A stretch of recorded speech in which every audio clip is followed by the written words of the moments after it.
defining what a craft brewery is so stressful because there's a specific number. You know, I forget if it's like 6 million gallons or 6,000 gallons or barrels, but there's a point in which you're producing so much beer that you really are no longer in the bracket of craft. I don't necessarily believe in that. My idea of a craft brewery is someone who is small enough that they get to dictate their own production or their own vision of what their beers want to be. I think, you know, places like, you know, Sierra Nevada and Lagunitas are still craft breweries. It's someone who's not dictated by, you know, just their bottom line of, well, we need to hit these numbers and we need to hit them regardless. It doesn't matter what people want to drink. We're gonna brew what we need to and not what we want to. Now there's this culture of like the anti-super capitalist breweries, which is great and it's awesome. My name is Miles Escobedo. I'm one of 2 owners of Ocean Ale House here on Ocean Avenue. My name is Andrew Swatzell. I've been working in beer for the last 4 to 5 years. It's like, you know, Sierra Nevada and Lagunitas are still craft breweries. Anchor, right? Anchor Brewing Company. But then, of course, you know, Sapporo bought Anchor. Heineken bought Lagunitas. So we have this awkward, you know, then there's this phase that we're in right now where these like small little breweries are getting bought by these larger companies. And it even goes down the bracket more. Like Lagunitas bought Moonlight a long time ago.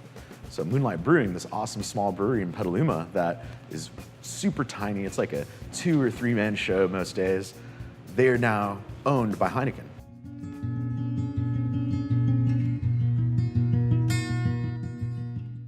But Speakeasy was one of the first, outside of Anchor, Speakeasy was one of the first craft brewers in the Bay Area.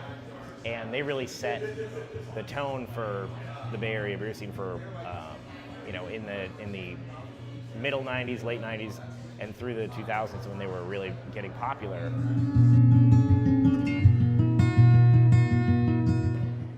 But then when all these smaller breweries started popping up and you started getting a lot of different styles and a shift away from that really hop-forward West Coast style IPA, it seemed like we hadn't changed the recipe for Double Daddy, our double IPA, in probably 8 years. And I think we didn't do a very good job of updating and changing and evolving with the industry, and that ended up putting us behind because we weren't grabbing these new drinkers and getting them into craft beer again. What it means for Bay Area beer right now is it was a big shock. I think it woke a lot of people up of we were a staple that people thought would never go anywhere, and it sort of showed that, you know, along with these big changes in larger beer companies like Lagunitas or Anchor Steam, we were still vulnerable. We were still vulnerable to trends and to changes in the industry.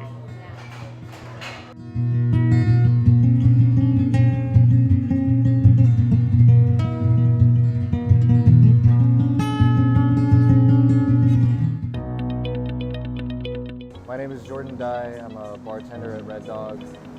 A big thing lately is just maybe in the past 2-3 years, unfiltered hazy IPAs, pale ales, doubles, things like that. Hazy IPAs is a new thing I'm getting into. I was out in New England and tried their New England style IPA. It's very similar, like that hazy stuff they call here. So I got kind of bit by that bug. How do you pick an IPA?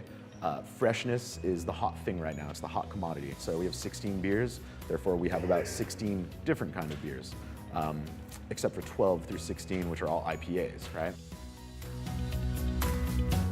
But yeah, the odd beers are, you know, Constellation Brand and, you know, Budweiser and all those guys. It's stressful to hear that because, you know, we want them to know. It's like, you know, you want a Bud Light? I've got a great light beer from a craft brewery here in San Francisco. You know, you try to upsell the other side, but then you tell them it's, you know, $7 or $8 for a 20-ounce pour, and they're like, what? Like, I just want a pint for $4, you know? It's like, so it's difficult. It's a battle.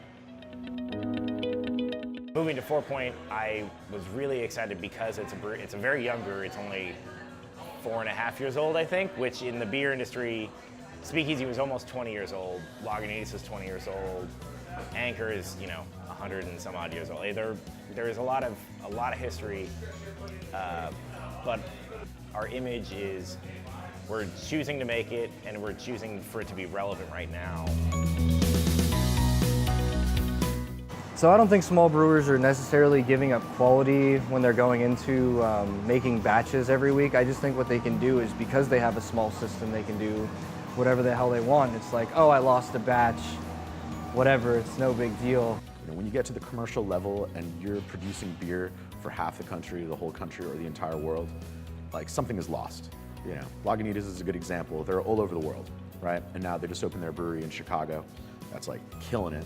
And they're producing so much beer. So is Lagunitas a craft brewery? They do craft beer, but a craft brewery, you know what I mean? Then there's that separation. It's a hard question, right? What is craft beer to you? You know, it's difficult. It's a double-edged sword, the craft beer scene right now. There's big, small, and then there's massive. And then there's Heineken.